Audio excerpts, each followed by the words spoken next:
Hello everyone, my name is Amit. Foundation classes bye Amit YouTube channel पर आपका स्वागत है। अगर आप किसी भी टीचिंग एग्जाम की तैयारी कर रहे हैं तो ये क्लासेस आपके लिए मोस्ट मोस्ट मोस्ट इम्पोर्टेंट है। इसलिए अगर आपने चैनल को सब्सक्राइब नहीं किया है तो चैनल को सब्सक्राइब कर लें और बेल नोटिफिकेशन पर प्रेस कर जो आपका ऑल नोटिफिकेशन आएगा उस पर आप क्लिक करें, ताकि जब भी मैं कोई क्लास अपलोड करूँ आपके पास सबसे पहले पहुँचे। अगर आपको किसी तरह का कोई डाउट है तो आप इस नंबर पर व्हाट्सअप कर सकते हैं। तो चलिए स्टार्ट करते हैं। देखिए, आज की जो हमारी क्लास है ये आपकी इंग्लिश की वन वर्ड सब्सटीट्यूशन जो कि हमने कल स्टार्ट किया था, उसकी क्लास नंबर 2 है। आप चाहे किसी भी टीचिंग एग्जाम को देना, जैसे आपका स्टेट हो गया, आपका चंडीगढ़ पीआरटी हो गया, ट्रिपल एस भी हो गया, आप चाहे किसी भी टीचिंग एग्जाम को दीजिए, आपसे 2 से 3 क्वेश्चन 100% पूछे जाते हैं। जैसे चंडीगढ़ पीआरटी है, यहाँ पे आपसे 2 से 3 क्वेश्चन वन वर्ड सब्सटीट्यूशन के पूछे जाते हैं। एस्टेट है, वहाँ से भी पूछे जाते हैं। तो मैंने जो भी आपके प्रीवियस ईयर क्वेश्चन है ना, उन सबको मैं आपको करवा रहा हूँ। और मैंने आपको कल बताया था 2500 प्लस जो आपके क्वेश्चंस होंगे वो मैं आपको करवाऊंगा। तो उनसे बाहर आपको कुछ भी नहीं मिलेगा, वही चीज़ें बार बार रिपीट होती हैं। तो आप इनको अच्छे से कीजिए, क्लास को बिल्कुल भी स्किप मत करना, ठीक है। तो चलिए स्टार्ट करते हैं। आपका फर्स्ट क्वेश्चन है, one who waste a lot of money, यानी कि वो व्यक्ति जो क्या करता है, पैसे की बर्बादी करता है। तो उस व्यक्ति को आप क्या कहेंगे? देखिए, फ्रूगल कहेंगे या फिर रेकलेस कहेंगे या फिर प्रोडिगल या फिर रेटिसेंट। तो इसका जो करेक्ट आंसर होगा वो होगा आपका आंसर नंबर सी, यानी कि प्रोडिगल। ठीक है, प्रोडिगल उस व्यक्ति को कहते हैं जो पैसे की बर्बादी करता है, यानी कि वेस्ट करता है पैसों को। ठीक है, फ्रूगल होता है आपका मितव्ययी, यानी कि जो कम खर्च करता है, सोच समझकर खर्च करता है, वो होता है आपका फ्रूगल। रेकुलस का मतलब होता है एकांतवासी, यानी कि वो व्यक्ति जिसको अलोन रहना पसंद है, वो आपका रेकुलस होता है। ठीक है, रेटिसेंट, रेटिसेंट के अंदर होता है आपका मितभाषी, यानी कि वो व्यक्ति जो बहुत ही कम बोलता है, यानी कि बातें ही नहीं करता, वो होता है आपका रेटिसेंट। ठीक है, तो ये चीजें आप याद रखना। करेक्ट आंसर क्या होगा आपका? प्रोडिगल। ठीक है, आगे बढ़ते हैं। देखिए, मैंने एक्सप्लेनेशन को लिख दिया है। रेकुलस क्या होता है? A person who lives alone and maintain a very little contact with other people and society, यानी कि एकांत में रहने वाला, एकांतवासी, जिसे अकेला रहना पसंद है, जो लोगों से और सोसाइटी से कोई भी संबंध नहीं रखता है। ठीक है, फ्रूगल मैंने आपको बता दिया, स्मॉल, सिंपल या नॉट कॉस्टली, यानी कि मितव्ययी, जो कम खर्च करता है। और रेटिसेंट आपका मितभाषी, यानी कि बहुत कम बोलने वाला। Unwilling to speak about your thoughts और फीलिंग, यानी कि वो व्यक्ति जो अपनी थॉट्स और अपने जो फीलिंग्स है ना उनको शेयर ही नहीं करेगा, चुप चुप रहेगा। ठीक है, वो होता है आपका रेटिसेंट। आगे बढ़ते हैं, नेक्स्ट क्वेश्चन को देखते हैं। ए पर्सन और ए presentation made without previous preparation, यानी कि एक व्यक्ति है जो क्या दे रहा है, स्पीच दे रहा है या फिर प्रेजेंटेशन दे रहा है, लेकिन उसने क्या नहीं किया है, तैयारी नहीं की है उस चीज की। मेड विदाउट प्रीवियस प्रिपरेशन, तो वह क्या कहलाएगा? जैसे आप यहां पर देखिए, ये व्यक्ति क्या कर रहा है, स्पीच दे रहा है, लेकिन इसकी तैयारी नहीं है, तो वो क्या कहलाएगी? देखिए आप ऑप्शंस को, यूफेमिज्म कहलाएगी, ओब्यूचरी कहलाएगी, एक्सटेम्पोर कहलाएगी या सोलिलिक्वी कहलाएगी। तो देखिए, आपका जो करेक्ट आंसर होगा वो होगा आंसर नंबर 3, नहीं एक्सटेम्पोर। ये होती है आपकी प्रीवियस प्रिपरेशन के बिना स्पीच या प्रेजेंटेशन का देना। अब यूफेमिज्म की बात करें तो इसका मतलब होता है ये एक सब्स्टिट्यूट वर्ड है। ओब्यूचरी का मतलब क्या होता है? आपका शोक संदेश। जैसे हम न्यूज़पेपर के अंदर देखते हैं ना एडवर्टाइजमेंट, किसी की डेथ हो गई तो हम न्यूज़पेपर के अंदर देखते हैं ना, एक कोने के अंदर एडवर्टाइजमेंट होती है, तो वो क्या होता है? आपका ओब्यूचरी, यानी कि शोक संदेश। एक्सटेम्पोर मैंने आपको बता दिया। और सोलिलिक्वी का मतलब होता है वो व्यक्ति जो अपने आप से बातें करता है, यानी टॉकिंग टू वन सेल्फ। ठीक है, यानी कि अपने आप से बात करने वाला जो व्यक्ति है वो आपका सोलिलिक्वी कहलाता है। ठीक है, आगे चलते हैं। देखिए, एक्सप्लेनेशन को देख सकते हैं हम। यूफेमिज्म क्या होता है? ए यूफेमिज्म इज एन इनोक्वस वर्ड और expression used in place of one that is deemed offensive and suggested something unpleasant, यानी किसी ज्यादा जो ऑफेंसिव वर्ड है ना उसकी जगह हम यूज कर सकते हैं किसको? इस वर्ड को। ठीक है, अब सोलिलिक्वी क्या होता है? The act of talking to one self, मैंने आपको बताया, अपने आप से बात करना। ओबेचुरी क्या होती है? आपकी शोक संदेश। A news article that reports the recent death of a person, यानी कि किसी व्यक्ति की डेथ हो गई तो उसके बारे में इंफॉर्मेशन दे रहा है, तो क्या हो गया? आपका शोक संदेश हो गया। आगे चलते हैं। देखिए, नेक्स्ट क्वेश्चन है आपका, इजली डब्ड और फुल्ड, यानी कि जिसे आसानी से क्या बनाया जा सकता है? पागल बनाया जा सकता है, यानी कि भोला भाला इंसान। ठीक है, तो वो क्या कहलाता है? बाइगोट कहलाता है। गलत है भाई, गलीबल ये होगा आपका करेक्ट आंसर। और हम पहले भी कर चुके हैं बाइगोट का मतलब। बाइगोट का मतलब मैंने आपको क्या बताया था? कट्टर व्यक्ति, जिसके लिए उसके खुद के जो विचार है ना वो ही सबसे ज्यादा इंपॉर्टेंस होते हैं, यानी खुद के जो ओपिनियन है उनको ही वो वैल्यू देता है, सिर्फ दूसरे की किसी की सुनेगा ही नहीं। उसको हम बाइगोट बोलते हैं। गलीबल क्या होता है? जो आसान होता है, जो सॉफ्ट होता है, जिसको आसानी से आप पागल बना सकते हैं। वेनरेबल का मतलब क्या होता है? वेनरेबल का मतलब होता है रेस्पेक्टेड। ठीक है। रेडिकुल का मतलब क्या होता है? रेडिकुल का मतलब होता है making fun of someone. Making fun of someone, यानी कि किसी का एक तरह से मजाक उड़ाना क्या कहलाता है? आपका रेडिकुल कहलाता है। तो यहां पर जो करेक्ट आंसर होगा क्या होगा? आंसर नंबर सेकंड, यानी कि गलीबल। आगे चलते हैं।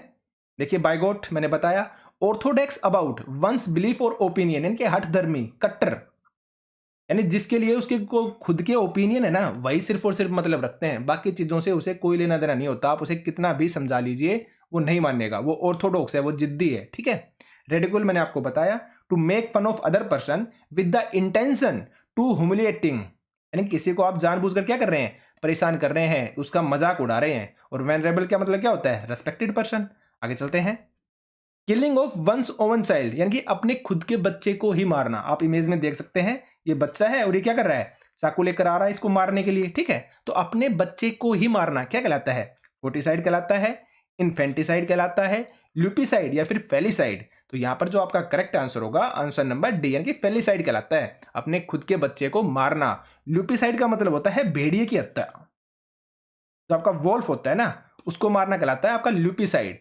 इन्फेंटिसाइड, इन्फेंटी का मतलब क्या होता है? आपका शिशु, यानी कि जो शिशु हत्या होती है ना, छोटे बच्चे की हत्या होती है ना, शिशु हत्या, उसको हम इन्फेंटिसाइड बोलते हैं। अगर हम फोर्टिसाइड की बात करें तो ये होती है आपकी भ्रूण हत्या, यानी कि अभी बच्चा बना नहीं है, जो भ्रूण है ना, जो फोर्टियस है उसकी हत्या, वो क्या कहलाएगी? आपकी फोर्टियस साइड। ठीक है। आगे चलते हैं। देखिए आप देख सकते हैं फोर्टिसाइड क्या होता है? डिस्ट्रक्शन ऑफ ए फिटस, यानी कि भ्रूण हत्या, भ्रूण की हत्या। Infanticide, killing of an infant, यानी कि शिशु हत्या। ठीक है। ल्यूपिसाइड मैं आपको बता चुका हूं, किलिंग ऑफ ए वोल्फ, यानी कि भेड़िए की हत्या, क्या कहलाएगी? आपकी ल्यूपिसाइड। आगे चलते हैं। नेक्स्ट है आपका one who does not care for literature और आर्ट, यानी कि जिसको आर्ट की, कला की क्या नहीं है? बिल्कुल भी केयर करता ही नहीं है। जैसे किताब को देखिए किस तरह से उसने कर रखी है, पूरी किताब को फाड़ रखा है, यानी कि उसको कोई लेना देना ही नहीं है, वो बिल्कुल केयर ही नहीं करता है। तो ऐसा इंसान क्या कहलाएगा? डिक्टेटर कहलाएगा, हाइपोक्राइट कहलाएगा, फिलिस्टीन कहलाएगा या फिर प्रिमिटिव कहलाएगा? तो इसका जो करेक्ट आंसर होगा आंसर नंबर सी, यानी कि फिलिस्टीन। प्रिमिटिव का मतलब होता है पहला, जो सबसे स्टार्टिंग में आता है ना वो होता है आपका प्रिमिटिव। ठीक है। डिक्टेटर आपको अच्छे से पता है क्या कहलाता है? तानाशाह, जो एक तंत्र के अंदर विश्वास रखता है। ठीक है, वो कहलाता है आपका डिक्टेटर। आगे चलते हैं। एक्सप्लेनेशन को देखिए आप। Dictator one who behaves in A autocratic way.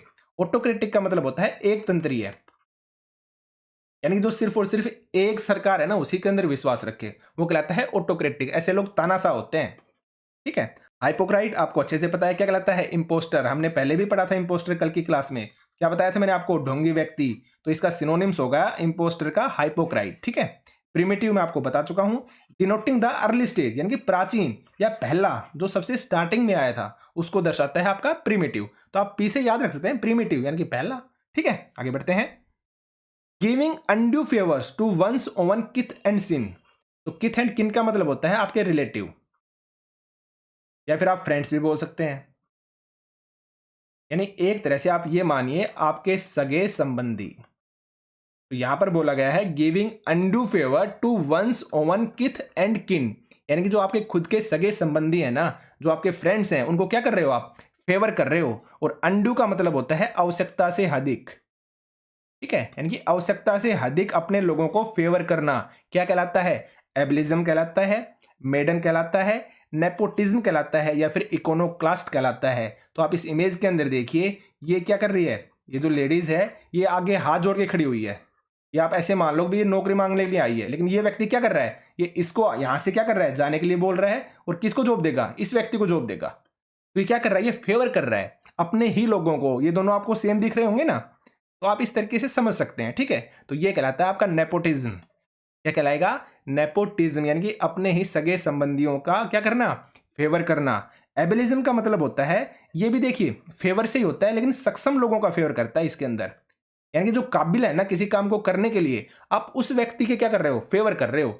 Maiden का मतलब होता है, ये भी आपका पहला होता है, यानी एक तरह से स्टार्टिंग, जैसे मेडन स्पीच है तो मेडन स्पीच का मतलब होता है पहली बार दी गई स्पीच, उसको हम मेडन स्पीच बोल देते हैं। ठीक है, तो एक्सप्लेनेशन को देखते हैं हम। देखिए आप, एबेलिज्म यानी कि discrimination in favour of able bodied people. ठीक है, यानी कि जो सक्षम व्यक्ति है ना उनका पक्ष ले रहे हो आप। मेडन का मतलब मैं आपको बता चुका हूं, फर्स्ट या फिर प्राइमरी यानी कि पहली बार। इकोनोक्लास्ट अगर आपसे पूछा जाता है तो a person who does not favour old beliefs, यानी कि जो रूढ़िगत जो विचार है ना उनको सपोर्ट नहीं करता, उनका क्या करता है, विरोध करता है। तो इकोनोक्लास्ट वो व्यक्ति होता है जो पुराने विचार, जो रूढ़िगत विचार है ना उनका विरोधी होता है। ठीक है, आगे बढ़ते हैं। Words written on tomb of a person. देखिए टॉम्ब होता है ये, जब आदमी की डेथ हो जाती है तो डेथ होने के बाद उनको दफनाने के बाद ऊपर जो ये पत्थर रखा जाता है ना इसको टॉम्ब बोला जाता है। ठीक है, और देखिए वर्ड्स रिटन यानी कि इसके ऊपर जो लिखे गए वर्ड्स है ना ये क्या कहलाते हैं, इसके बारे में पूछा गया है। तो एपिग्राम कहलाएंगे, एपिटोम कहलाएंगे, एपिटैफ या फिर एपिक्योर। तो इसका जो करेक्ट आंसर होगा आंसर नंबर सी, यानी कि आपका एपिटैफ। ठीक है, एपिग्राम का मतलब होता है आपका चुटकुला, जो आप जोक बोल देते हैं ना, जोक, तो जोक मारना कहलाता है आपका एपिग्राम। अगर आपसे एपिक्योर पूछा जाता है, एपिक्योर का मतलब होता है एक तरह से जिसको खाने का शौक है, अच्छी अच्छी चीजें खाने का शौक, जिसे अच्छी अच्छी चीजें खाने का शौक होता है ना वो व्यक्ति होता है आपका एपिक्योर। एक तरह से आप चटोरा मान लीजिए, चटोरा बोलते हैं ना अपने देसी लैंग्वेज के अंदर, तो चटोरा वो होता है आपका एपिक्योर। ठीक है, एक्सप्लेनेशन को देखते हैं हम। एपिग्राम मैंने आपको बताया जोक यानी कि चुटकुला। एपिटोम का मतलब होता है परफेक्ट एग्जाम्पल, क्या होता है, ए परफेक्ट एग्जाम्पल। और epicure A person who enjoy food and drink of high quality, यानी कि आप एक तरह से बोल सकते हैं चटोरा, जिसे अच्छी अच्छी चीजें खाने का शौक है, हाई क्वालिटी की चीजें खाएगा वो। ठीक है, आगे बढ़ते हैं। An associate in crime. अब देखिए एसोसिएट का मतलब होता है साथ में शामिल है वो, और किसके अंदर, क्राइम के अंदर, यानी कि वो व्यक्ति जो अपराध के अंदर, किसी क्राइम के अंदर आपका साथ होता है, आपका साथ देता है, वो व्यक्ति क्या कहलाता है। तो देखिए आप, कैलस कहलाएगा, या फिर इटिनरेंट कहलाएगा, या फिर फिलिस्टीन कहलाएगा, या फिर आपका एकोम्प्लिस कहलाएगा। तो इसका जो करेक्ट आंसर होगा क्या होगा, एकोम्प्लिस, यानी कि आंसर नंबर डी। ठीक है, कैलस का मतलब होता है क्रूल व्यक्ति, यानी कि निर्दयी। ठीक है, एकोम्प्लिस मैंने आपको बता दिया। फिलिस्टीन हमने जस्ट अभी पढ़ा था। अब वो क्या करता है, वो आर्ट की या फिर लिटरेचर की क्या नहीं करता, केयर नहीं करता ऐसा व्यक्ति। ठीक है, केयर नहीं करता। ठीक है, तो वो होता है आपका फिलिस्टीन। एक्सप्लेनेशन को देखते हैं हम। देखिए कैलस मैंने बताया क्रूल यानी कि बुरा या फिर निर्दयी। इटिनरेंट का मतलब होता है वंडरिंग पर्सन, यानी कि वो व्यक्ति जिसको घूमना पसंद है, यानी कि घुमक्कड़। तो जो घुमक्कड़ व्यक्ति होता है वो आपका इटिनरेंट कहलाता है। ठीक है, और फिलिस्टीन मैंने आपको अभी जस्ट बताया था अनकल्चर्ड, यानी कि असभ्य व्यक्ति, या फिर one who does not care art and literature, हमने जस्ट अभी पढ़ा था। ठीक है, आगे बढ़ते हैं। द हाइएस्ट पॉइंट, तो देखिए नॉर्मल सी बात है, ये आपकी चोटी है, तो इसका जो हाइएस्ट पॉइंट है ना ये क्या कहलाएगा, आपका टेम्पेस्ट कहलाएगा, आउटपोस्ट, या फिर आर्चिव, या फिर जेनेथ। तो हर किसी को पता है इसका जो करेक्ट आंसर क्या आएगा, आंसर नंबर टी, यानी कि जेनेथ। जेनेथ को बोलते हैं द हाईएस्ट पॉइंट। ठीक है, द हाईएस्ट पॉइंट। अगर आपसे आर्चिव पूछा जाता है तो इसको तो हर किसी को पता है, पूरा लेख होते हैं, यानी कि पुरानी चीजें। आउटपोस्ट भी आपको पता होगा, यानी कि सीमा, या आप सरहद बोल दीजिए। ठीक है, वो क्या कहलाती है, आपकी आउटपोस्ट कहलाती है। टेम्पेस्ट, टेम्पेस्ट का मतलब होता है आंधी या तूफान, एक तरह से आप स्टॉर्म मान लीजिए। ठीक है, यानी कि आंधी या तूफान आना, ये क्या कहलाता है, आपका टेम्पेस्ट कहलाता है। तो आगे एक्सप्लेनेशन को देखते हैं हम। टेम्पेस्ट मैंने आपको बता दिया, स्टॉर्म यानी कि आंधी या तूफान, आउटपोस्ट यानी कि बाउंड्री, सीमा रेखा, और आर्चिव क्या होते हैं, आपके पुरालेख। ठीक है, आगे बढ़ते हैं। That which is away from centre, यानी कि जैसे ये मानिए आप, ये सेंटर है, तो इस सेंटर से दूर होना, ठीक है, इस सेंटर से दूर होना क्या कहलाएगा, आपका एसेंट्रिक कहलाएगा, इक्वीन कहलाएगा, एलिप्सिस कहलाएगा, या एक्लेक्टिक कहलाएगा। तो इसका जो करेक्ट आंसर होगा आंसर नंबर ए, यानी कि एसेंट्रिक। हमने कंसेंट्रिक पढ़ा था कल, आपको याद हो तो वो क्या होता था, जिसका एक ही सेंटर हो। लेकिन एसेंट्रिक क्या होगा, जो सेंटर से दूर होता है वो होता है आपका एसेंट्रिक। ठीक है, इक्वीन का मतलब होता है जो घोड़े से रिलेटेड हो, यानी कि रिलेटेड टू हॉर्स। ये चीजें भी आप नोट डाउन कर लेना, बाकी मैं एक्सप्लेनेशन में इनको लिख देता हूं ताकि आपके लिए थोड़ा सा इजी हो समझना। ठीक है, एलिप्सिस का मतलब क्या होता है, एलिप्सिस हमने मैथ के अंदर क्या पढ़ी थी, शेप पढ़ी थी। तो एलिप्सिस जो होती है, एलिप्सिस का मतलब क्या होता है, अंडाकार शेप,